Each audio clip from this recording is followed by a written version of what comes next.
අදත් ඔයාලා මේක තුලා ඉන්නේ iLanka YouTube channel එකත් එක්ක. අපි කලින් මාද කතා කරන topic එක පැත්තට ගියොත් දැනට තියෙන ආරංචිවල විදිහට iPhone 15 series එක සැප්තැම්බර් මාසෙදී නැත්නම් ඔක්තෝබර් මාසෙදී රිලීස් වෙවි. සාමාන්‍යයෙන් අපි දන්නවා අලුත් iPhone series එකක් රිලීස් වෙන්නේ සැප්තැම්බර් මාසෙදී කියලා. හැබැයි ඔයාලට මතක ඇති COVID pandemic එකත් එක්ක ආව issues නිසා iPhone 12 series එක රිලීස් වෙන්නේ ඔක්තෝබර් මාසෙදී කියලා. ඉතින් මේ සැරේත් මේක ඔක්තෝබර් මාස වෙනකන් යන්නත් probability එකක් තියෙනවා කියලා කියන්නේ මේකේ display assembling වල වුණ ප්‍රශ්නයක් නිසාලු. අද මගේ වීඩියෝ එකේ targets දෙකක් තියෙනවා. ඒකෙන් පළවෙනි එක තමයි මේ රිලීස් වෙන තියෙන iPhone 15 series එක ගැන අලුත්ම විස්තර design එක වගේම specs වල ඉඳන් price එක වෙනකන් quick update එකක් ඔයාලට දෙන එක. එතකොට දෙවෙනි එක තමයි අපි iPhone 15 එක එනකන් බලන් ඉන්න ඕනද? එහෙමත් නැත්නම් දැන් තියෙන iPhone එකක් ගත්තට කමක් නැද්ද කියලා බලන එක. ඉතින් එහෙමනම් අලුතෙන් channel එක පැත්තක ආව කට්ටිය අපිව subscribe කරලා bell notification එක on කරගෙනම වැඩේට set වෙන්න. අපි දැන්ටමත් දන්නවා iPhone 15 series එකේ එනවා කියන ලොකුම වෙනසක් තමයි ඒකේ එනවා කියන Type C charging port එක. හැබැයි එහෙම එන්නේ සමහර limitations එක. ඒ ගැන ඔයාලට මම කලින් වීඩියෝ එකකින් කියලා තියෙන නිසා ඒ ගැන වැඩි විස්තර මෙතනදී කතා කරන්න යන්නේ නැහැ.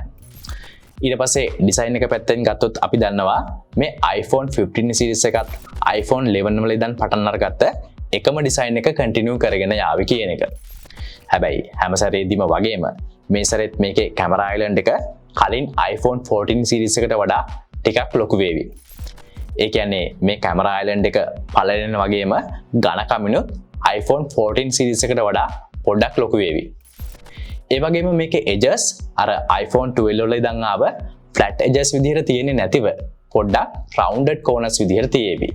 ඊට අමතරව වෙනවා කියන වෙනසක් තමයි මේ series එකේ Pro models එකට දාලා තියෙන frame එක stainless steel වල ඉඳන් titanium වලට මාරු වෙලා තියෙන එක. මේ titanium frame එක stainless steel frame එකේ තිබුණ glossy ගතියත් එක්ක එන්නේ නැතිව පොඩ්ඩක් matte finish එකකින් එවි. මේ titanium frame එක තවත් විශේෂ වෙන්නේ ඒකේ durability එක stainless steel වලට වඩා වැඩි වෙන එක වගේම ඊට වඩා weight එක පැත්තෙනුත් අඩු වෙන එක.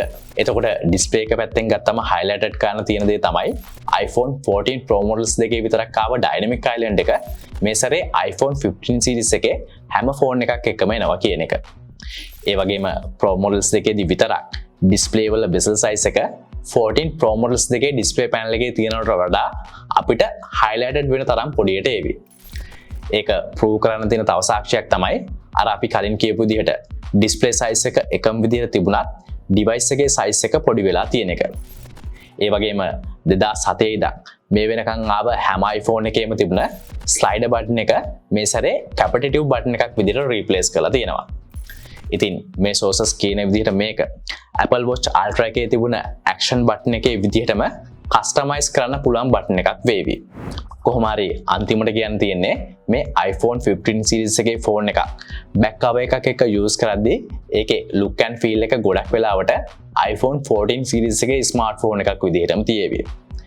ඒ වගේම දැනට තියෙන rumors වල විදිහට මේ iPhone 15 series එකේ හැම phone එකකම price එක $100-200 අතර ගානකින් වැඩි වෙන්න පුළුවන්. ඉතින් same look and feel එකට අපිට වැඩියෙන් $100-200 අතර ගානක් දෙන්න යනවා නම් අඩුම තරමේ ඒකට specs පැත්තෙන් හරි jump එකක් හම්බෙලා තියෙන්න ඕන. ඔයාලට මතක නම් iPhone 14 series එකේදී A16 SoC එක ඇවිල්ලා තිබුණේ Pro models එකට විතරයි. iPhone 14 එකටයි 14 Plus smartphone එකටයි දීලා තිබුණේ කලින් A15 SoC එකම තමයි.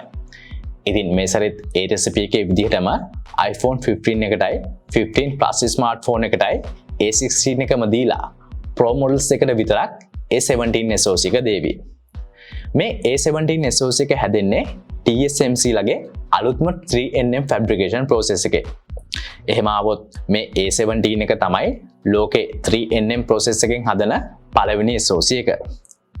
ඉතින් කියන විදිහට මේ SoC එකේ performances 4nm fabrication process එකකින් හදලා තියෙන A16 එකට වඩා ගොඩක් improve වෙලා තියෙවි.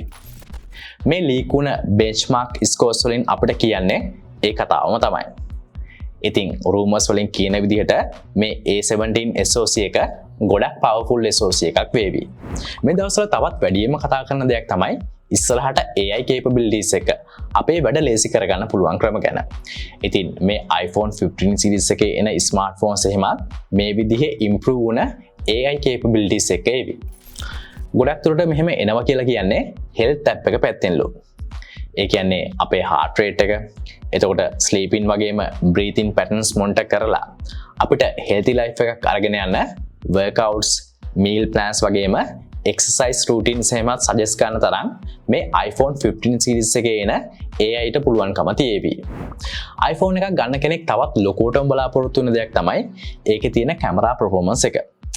ඉතින් iPhone 15 series එකෙන් විශේෂයෙන් iPhone 15 Pro models වලට එන camera setup එක ගැන ගොඩක් අය ලොකු අවධානයකින් ඉන්නවා. ඉතින් ඒ ගැන කතා කරද්දී ගොඩක් අය කියන්නේ මේක iPhone 14 Pro Max එකේ ආව camera setup එකටම සමාන වෙයි කියලා. ඉතින් අද වෙද්දිත් iPhone 14 Pro Max එක කියන්නේ camera performance පැත්තෙන් ගොඩක්ම ඉස්සරහින් ඉන්න device එකක් නිසා ඇත්තටම ඒක ලොකු ප්‍රශ්නයක් වෙන එකක් නැහැ. හැබැයි සමහර sources කියලා තියෙනවා මේ iPhone 15 Pro Max එකට අලුතෙන් telephoto lens එකක් ඒවි කියලා. ඉතින් මේ කියන විදිහට විශේෂයෙන් මේ iPhone 15 Pro models එකේදී camera setup එක වෙනස් වෙයි. ඒ වෙනස්කම් විදිහට මෙයාලා කියන්නේ iPhone 14 Pro Max එකේ ආව 3x telephoto lens එක මේ සැරේ 15 Pro එකේ telephoto lens එක විදිහට දාලා ඒවි කියලා. එතකොට 15 Pro Max එකට 5x හරි නැත්නම් 6x හරි තියෙන periscope telephoto lens එකක් ඒවි. හැබැයි මේ periscope කියන ටෙක්නොලොජි එක Samsung smartphones වල අවුරුදු ගාණක් ඉඳන් තියෙන ෆීචර් එකක් නිසා Apple මේ periscope ටෙක්නොලොජි එක ඒ නමින්ම අඳුන්වන්නේ නැතුව වෙන නමකින් අඳුන්වලා දේවි. ඉතින් ඊට අමතරව phones හතරටම එකම 12MP selfie camera sensor එකක්, තව 48MP main camera sensor එකක් වගේම 12MP ultra wide lens එකකුත් ඒවි. ඉතින් මොකද හිතන්නේ?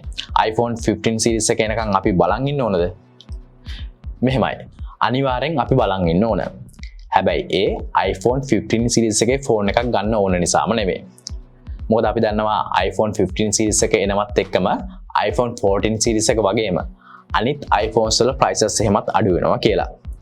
ඉතින් ඔයා අනිවාර්යෙන් තව මාස දෙකක් මේ phone එක release වෙනකන් බලාගෙන ඉන්න.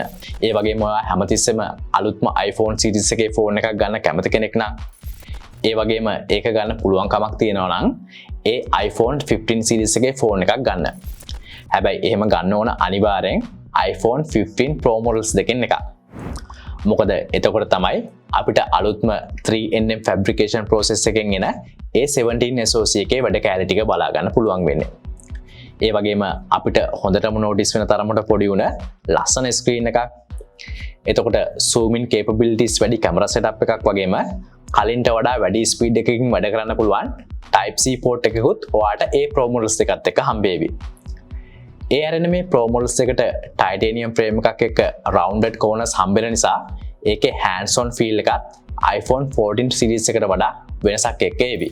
ඒ වගේම ඔයා iPhone 15 හරි නැත්නම් iPhone 15 Plus හරි smartphone එකක් ගන්න බලාගෙන ඉන්නවා නම් හොඳම වැඩේ තමයි එහෙම ඒ phone දෙකට යන්නේ නැතිව 15 series එක ආවට පස්සේ iPhone 14 Pro එකකට හරි නැත්නම් 14 Pro Max phone එකකට හරි යන එක. සමහර විට ගාන පොඩ්ඩක් වැඩි වුණත් ඒ දෙකෙන් එකක් ඔයා ගත්තොත් ඔයාට මිස් වෙන්නේ 15 එකේ 15 කියන නමයි Type C port එකයි අර curve edges design එකයි විතරයි. හැබැයි ඒ වෙනුවට ඔයාට ගොඩක් හොඳ camera setup එකක් එක්ක 1 to 120 Hz variable refresh rate එකකින් වැඩ කරන ගොඩක් හොඳ quality display එකකුත් හම්බ වෙනවා. ඉතින් මේ වගේ තවත් videos බලන්න කැමති නම් අපිව subscribe කරලා bell notification on කරගන්න අමතක කරන්න එපා.